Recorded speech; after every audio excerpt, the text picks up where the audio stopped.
आपल्या संस्कृतीमध्ये सणांना एक विशेष महत्त्व आहे आणि सणांसोबतच येतात त्या काही परंपरा. बघा ना, आपल्या पूर्वजांचा किती छान अभ्यास होता. म्हणजे ऋतूनुसार जे काही सण येतात त्या सणवारांचे प्रसादसुद्धा अगदी आपल्या तब्येतीला अनुसरून असतात. म्हणजे कुठल्या वातावरणामध्ये कुठले सण येतील आणि त्यासाठी कुठल्या प्रकारचा प्रसाद असेल हे सुद्धा अगदी छान काटेकोरपणे त्यांनी अभ्यास करून आपल्यासाठी मांडून ठेवलं आहे आणि त्यालाच आपण परंपरा म्हणून आता फॉलो करतो. चला, आजपासून श्रावणाला सुरुवात झाली आहे. हा कालच्या दिवसाचा ब्लॉग आहे. काल होती दीप अमावस्या. आपल्या संस्कृतीमध्ये दिव्याला फक्त एक वस्तू म्हणून नाही पाहिलं जात. दिवा म्हणजे प्रकाश, सकारात्मकता आणि आपल्या घरातल्या शुभतेचं एक छोटंसं प्रतीक असतं. म्हणून आज सकाळची सुरुवातही अगदी छान पद्धतीने झाली. मुलांना टिफिन करून शाळेत पाठवलं आणि सगळ्यात पहिले तर मी आज दाराची स्वच्छता करून घेतली. घरात थोडंफार जे जाळं आलेलं होतं ते पण काढून घेतलं आणि त्यानंतर देवपूजा करून उंबरठा पूजन करून घेतलं. आज हळदीचं लेपन पण केलं. आपल्या घराचा उंबरठा म्हणजे घरात येणाऱ्या प्रत्येक गोष्टीची पहिली जागा. पूर्वीच्या काळी उंबरठा स्वच्छ ठेवणं, त्याची पूजा करणं, तिथे रांगोळी काढणं याला खूप महत्त्व दिलं जायचं. आजच्या धावपळीच्या आयुष्यात या छोट्या छोट्या परंपरा कदाचित कमी होत चालल्या. पण मला वाटतं परंपरा म्हणजे अगदी सगळंच अगदी पूर्वीसारखं करणं असं नाही आहे. आपल्या पुढच्या पिढीलाही त्यामागची भावना समजावी एवढं जरी आपण जपलं ना तरी फार आहे. दीप अमावस्येला दिव्यांचा विशेष मान असतो. त्यामुळे आज सगळे दिवे बाहेर काढले आणि एक एक करून स्वच्छ करून घेतले. प्रत्येक स्त्री या गोष्टीला रिलेट करेल बरं का. म्हणजे आपलं आयुष्य ना 2 गोष्टींमध्ये विभागलेलं असतं, लग्नाच्या अगोदरचं आणि लग्नाच्या नंतरचं. आणि खास करून सणवार आले की आपल्याला आठवतं लग्नाच्या आधी आपण ते सण कसे साजरे करायचो आणि आता आपण कसे साजरे करतो. पूर्वी दीप अमावस्येच्या दिवशी घरातले सगळे दिवे एका जागी जमा केले जायचे. आई, आजी, काकू, घरातल्या इतर बायका दिवे स्वच्छ करायच्या. घरात एक वेगळं प्रसन्न वातावरण असायचं. तेव्हा या सगळ्या गोष्टींचा अर्थ फारसा कळत नव्हता. पण आता जेव्हा स्वतः घर सांभाळतो तेव्हा जाणवतं की आपल्या आई आजी ज्या गोष्टी एवढ्या मनापासून करायच्या त्यामागे फक्त परंपरा नव्हती, तर घरासाठी, कुटुंबासाठी आणि आपल्या मुलांच्या सुखासाठी असलेली एक सुंदर भावना होती. आमच्याकडे खानदेशात ना दीप अमावस्येला फक्त दिव्यांची पूजा नाही केली जात, तर आपली केरसुनी, केर भरण्याचं सूप, धान्याची मापं, डालके, टोपले ह्या सगळ्या गोष्टींची पण पूजा केली जाते. म्हणजे वर्षभर आपलं घर स्वच्छ ठेवण्यासाठी ह्या सगळ्या गोष्टी आपल्याला मदत करतात ना, म्हणून आजच्या दिवशी त्यांच्याबद्दलची कृतज्ञता व्यक्त केली जाते. आता तरी आपल्याला पितांबरी वगैरे किती सारे ऑप्शन्स अवेलेबल आहे. विचार करा, आपल्या आयांच्या जमान्यामध्ये किती तांब्या पितळाची भांडी असायची. त्यावेळेला ती लोकं ते लिंबू, राख आणि विटांचे तुकडे वगैरे वापरून ती स्वच्छ करायची. किती त्रास होत असेल ना सगळ्या गोष्टींचा. आयुष्य खूप सोपं होत चाललं आहे, म्हणून आपण मस्त एन्जॉय करत राहिलं पाहिजे. श्रावण सुरू झाल्यापासून चातुर्मासालाही सुरुवात होते. आता ह्या दिवसांमध्ये ना पावसाळी वातावरण असतं, त्यामुळे आपली जठराग्नी जरा मंद असतं. म्हणजे आपली पचनशक्ती जरा मंदावते आणि त्यासाठी तामसी पदार्थ जे असतात ना ते कमी खाल्ले पाहिजे किंवा नाही खाल्लेत तरी चालतात. जसं की मांसाहार, कांदा, लसूण असं आयुर्वेद सांगतं. तसंच श्रावणापासून आपल्या सणवारांना सुरुवात होते. त्याच्यामुळे आपल्याला ही पूजेची भांडी नेहमी लागत राहतात. तर ही सगळी भांडी लख्ख करण्याचा दिवस असतो, तो म्हणजे दीप अमावस्या.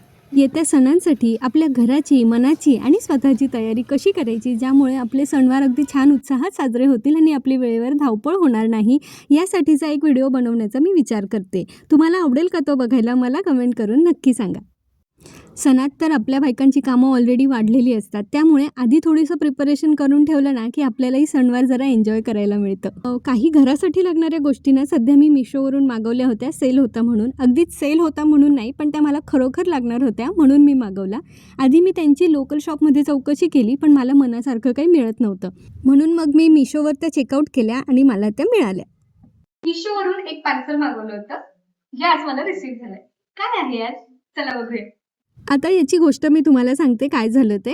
तर गेल्या काही महिन्यांपूर्वी आम्ही IFBचं वॉशिंग मशीन घेतलं, ज्याचं बॅक पॅनल होतं बॅक साईडला. आणि माझं पहिलं मशीन जे होतं ना त्याचं फ्रंट साईडचं पॅनल होतं. सो मला वॉशिंग मशीनचं कवर चेंज करून हवं होतं.